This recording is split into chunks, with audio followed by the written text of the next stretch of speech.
अब सभी को जय मसीह की ओर। आज हम पढ़ेंगे प्रकाशित वाक्य उसके 22 अध्याय उसके 12 से पढ़ेंगे। और आज का हमारा टॉपिक है मैं शीघ्र आने वाला हूँ। तो यहाँ पर लिखा कि देख मैं शीघ्र आने वाला हूँ और हर एक के काम के अनुसार बदला देने के लिए मेरे पास प्रतिफल है। मैं अल्फा और मैं ओमेगा और पहला और अंतिम और अंत हूँ। धन्य वे जो अपने वस्त्र को धो लेते हैं। हालेलुया। मिलकर प्रार्थना करिए। धन्यवाद मेरे पिता परमेश्वर प्यार प्रभु जी, आज के वचन आज के कलाम से मेरे पिता भरीक से बात करें प्रभु जी। मेरे ईश्वर आज आपने कहा, आप कह कर गए पिता कि मैं जल्दी शीघ्र ही आने वाला हूँ। प्रभु इस वचन पर पिता हमारा विश्वास हमारा भरोसा पिता कि हम आप पिता परमेश्वर हमें एक दिन जरूर लेने के लिए आएंगे प्रभु जी। और हमें प्रार्थना में वचन में मजबूत बनाए पिता। हमारा जीवन पवित्रता का प्रार्थना का जीवन रहे प्रभु जी। मेरे पिता आपने हमारे लिए सहायक को भेजा, वह हमारी सहायता मदद करे। पवित्र आत्मा जब हमें प्रार्थना में वचनों में पवित्रता में मजबूत बना प्रभु के आने तक हमें बनाए रख, हमें स्थिर रख। पवित्र आत्मा प्रभु यीशु मदद सहायता कर खुदावन। और जितना आपके बेटा बेटी देख रहे सुन रहे पिता, आज के वचन आज के कलाम से वो आशीष पाए मेरे पिता। सभी प्रभु आज का वचन सुनकर तेरे मार्ग पे तेरे वचन पर चल के तेरे राज्य के वारिस बने मेरे पिता। हरि को तू उठा और ब्लेस कर आशीष कर मेरे परमेश्वर मदद सहायता कर खुदावन ईश्वर आजा। सब पुत्र आत्मा शब्द प्रार्थना सुना आशीष के धन्यवाद मेरे ईश्वर आजा। ये प्रार्थना दुआ यीशु तेरे मीठे मधुर नाम से मांगते हैं, आमीन। तो मेरे अजीजों, हमने यहाँ पर प्रकाशित वाक्य 22 अध्याय की 12वीं आयत से पढ़ा कि यीशु मसीह कहता कि देख मैं शीघ्र ही आने वाला हूँ और हर एक के काम के अनुसार बदला देने के लिए प्रतिफल मेरे पास है। मैं अल्फा और ओमेगा, पहला और अंतिम और आदि और अंत हूँ। धन्य है वे जो अपने वस्त्र धो लेते हैं, क्योंकि उन्हें जीवन के वृक्ष के पास आने का अधिकार मिलेगा और वे फाटकों से होकर नगर में प्रवेश करेंगे। हालेलुया। यहाँ पर यीशु मसीह कहता कि मैं जल्दी अपने लोगों को लेने के लिए आऊँगा। हालेलुया। लेकिन वह कहता है कि उससे पहले ये कहता है कि मेरे पास हर एक व्यक्ति का जो संसार में रहते हैं उनका प्रतिफल देने के लिए मेरे पास है। मेरे अजीजों, आप और मुझे प्रार्थना करना है ताकि हमारे जीवन में जो पुराना स्वभाव था, पुराने काम थे, पुराने पाप के जीवन हम छोड़कर प्रभु के पीछे चले और उसके मार्ग पर चले। क्योंकि बहुत सारे ऐसे परमेश्वर के जो लोग हैं वो प्रार्थना भी करते हैं, प्रभु के वचन में अनुसार चलने की कोशिश भी करते हैं, लेकिन पूरी तरह से नहीं चल पा रहे हैं।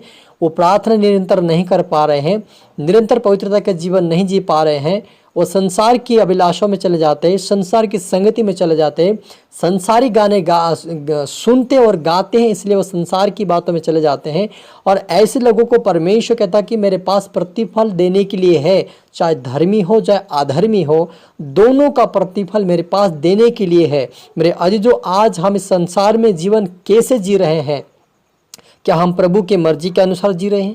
क्या हम प्रभु की इच्छा के अनुसार जी रहे हैं? क्या हम परमेश्वर के वचन के अनुसार जी रहे हैं? हमें ध्यान से अपने आप को परखें, अपने आप को जाने, क्योंकि परमेश्वर कहता कि जैसे तू बोएगा वैसे काटेगा। संसार में बहुत सारे ऐसे प्रभु के लोग हैं जो कहते कि हम प्रभु के योग्य हैं, हम चल रहे हैं, लेकिन वे कहीं ना कहीं संसार के अभिलाषाओं में पड़े हैं, संसार के गीतों में, संसार की बातों में, संसार की अभिलाषाओं में, संसारिक शादियों में पड़े हैं। और वे इस बात को जान से अनजान है कि परमेश्वर क्या चाहता है, क्योंकि वो कहता है कि जैसे बोएगा वैसे काटेगा। मेरे अजीजों, हमें अपने आप को जांच किया क्या मैं सचमुच परमेश्वर के योग्य चल रहा हूँ, संसार के अनुसार चल रहा हूँ? क्योंकि आप और मैं जो फिलहाल में हमारे जीवन में हमारे फिलहाल के जीवन में क्या चल रहा है, हम क्या सही परमेश्वर से प्रार्थना कर रहे हैं?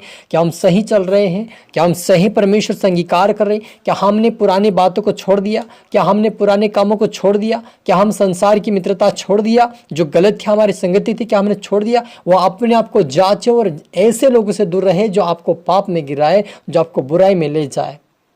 हालेलुया। क्योंकि मेरे अजीजों, जो धार्मिकता का जीवन जिएगा, जो प्रार्थना का जीवन जिएगा, जो वचनों का जीवन जिएगा, जो आज्ञाकारिता का जीवन जिएगा, उनको परमेश्वर एक स्वर्गीय आशीष का प्रतिफल देगा और वे परमेश्वर के राज्य में आनंद के साथ प्रवेश करेंगे। लेकिन जो लोग आज प्रार्थना नहीं कर रहे हैं, वचन नहीं पढ़ रहे हैं, परमेश्वर की आज्ञा का पालन नहीं कर रहे, संसारिक गाने सुन रहे, संसार की गाने धुन कर सुनकर वैसे उनका स्वभाव उनके अंदर आ जाते, वैसे वो सपना देखते हैं, ऐसे लोगों को परमेश्वर कहता है कि उनका प्रतिफल मैं दूंगा। मेरा अजीजों, आज जब आगे पढ़ते हैं वहां पर एक बहुत परमेश्वर ने लिखा कि पर कुत्ते और टोन्हे और व्यभिचारी और हत्यारे और मूर्ति पूजक और हर एक झूठ का चाहने वाला और गढ़ने वाला जो बाहर रहेगा। हालेलुया। मेरे जीजू यहाँ पर साफ साफ लिखा कि झूठ के चाहने वाला, यदि हम झूठी बातों पे मन लगाएंगे, झूठे संसार की बातों पे मन लगाएंगे, तो परमेश्वर के तक वे लोग बाहर रहेंगे। और मेरे अजीजों ये जो बातें, जो वचन है, मेरे दिल को परमेश्वर ने 2019 में छुआ था।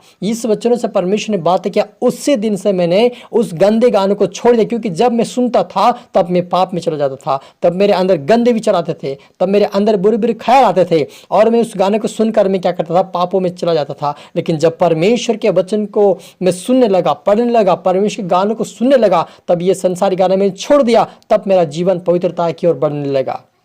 मैं सच बोल रहा हूँ, मेरे जीवन की बात बोल रहा हूँ कि मुझे परमेश्वर ने उन चीज़ों से आज़ाद किया। और यहाँ पर साफ लिखा है कि झूठ के चाहने वाले और गढ़ने वाले बाहर रहेंगे। क्या हम सचमुच, क्योंकि संसार के जो गाने मेरे जो झूठ हैं, किसी की कहानी बनाकर गा देते हैं, किसी के ऊपर किस शब्दों को लेकर वो गाते हैं, ऐसी चीज़ों को हमें परमेश्वर प्रसन्न नहीं करता। ऐसे लोगों को परमेश्वर कहते हैं कि वो बाहर रहेंगे, एक भी अंदर नहीं जाएंगे, वो बाहर रहेंगे। मेरे अजीजों, यदि आप आज सुन रहे हैं, इस झूठे गाने को सुन रहे हैं, संसारी गाने सुन रहे हैं, आप शैतानी गाने सुन रहे हैं, आप छोड़ दीजिए, आपको वो नरक पहुंचा कर ही रहेगा। आप चाहे जितनी प्रार्थना कर लो, आप चाहे जितना उपवास कर लो, आप चाहे जितना बुद्धि के आप लड़ा लो, लेकिन आप संसार के गाने में हैं तो आप संसार के अधीन में आज भी हो। क्योंकि शैतान ने अपने संसार को उसी गानों में, उसी धुन में सभी को अपने वश में करके रखा है, और वही उनको पाप में गिराता भी। आज परमेश्वर के बहुत सारे दास लोग गिर जाते क्योंकि वे संसार के गाने सुनते हैं,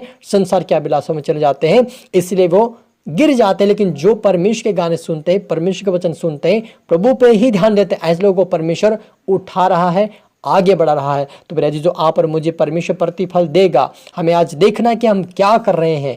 क्योंकि बहुत सारे लोग, जब परमेश्वर कहता है कि मेरे वचनों पे ध्यान दो, मेरी सच्चाई पे चलो, लेकिन फिर भी वो झूठ के चाहने वाले, झूठी कहानी पे, झूठी पिक्चर पे वो मन लगाते हैं और वो बातें को सुनते रहते हैं।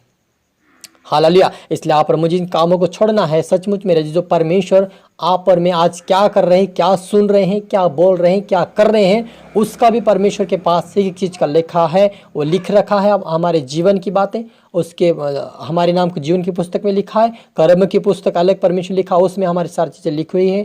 हम चाहे प्रार्थना करें, चाहे वचन पढ़े, परमेश्वर में ध्यान रहे कि हम सच चल रहे उसके, या सहज परमेश्वर की बातों को सुन रहे हैं। हालेलुया। तो प्रभु आप सबको आशीष आए हम मिलकर प्रार्थना करें। धन्यवाद मेरे पिता परमेश्वर, मेरे प्रभु जी, आपके नाम की महिमा, आपके नाम की स्तुति। प्रभु जी आप बड़े हम घटे मेरे पिता, आज के वचन के कलाम से आपने हमारी से बातें किया। धन्यवाद प्रभु जी। सच मेरे पिता आपने कहा कि कुत्ते, टोने और व्यभिचारी, मूर्ति पूजक सब बाहर रहेंगे, झूठ के चाहने वाले बाहर रहेंगे। पिता मेरे प्रभु जितना आपके बेटा बेटे सुने देखे प्रभु, आज से वो इन गलत चीज़ों से बाहर आए पिता, गलत गाने सुनने से बाहर आए पिता, वो व्यभिचारे कामों से बाहर आए प्रभु जी, बुरे सपने बुरे ख्यालों से बाहर आए पिता, बुरी पिक्चर देखने से बाहर आए पिता।